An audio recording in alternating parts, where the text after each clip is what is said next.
Hello mga baby loves, eto yung buhok ko, dry and frizzy, pero applyan ko po yan ng Brimood Hair Mask. Ituturo ko po sa inyo kung paano i-apply itong Brimood Premium Series Hair Mask. Ayan, ilalagay natin sa buhok, hindi ko na rin po sinampo yan.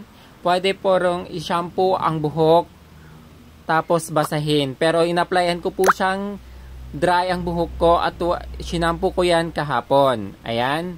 So, i-apply po lang natin yan. Tapos, ibabad po natin siya ng 30 to 45 minutes. Pagkatapos pong ibabad ng 30 to 45 minutes, banlawan lang po. Ayan, binabanlawan ko na po yung buhok ko dyan. Pero, hindi na po ako naglagay ng kahit any conditioner. Ayan po, nirinse ko lang po siya ng water.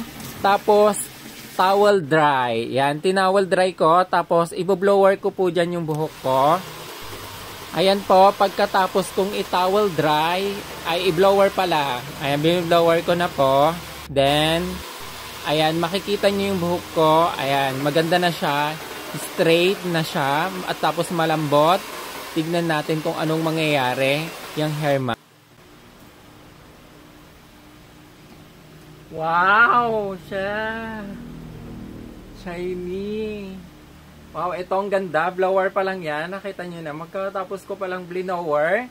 Ito ng effect ng Brimood Intense Cocoa Butter with Camellia Seed Oil Treatment. A Premium Series Hair Mask. Ito po yung hair mask ng Brimood. Ito, ganyan siya kaganda. Blower pa lang siya.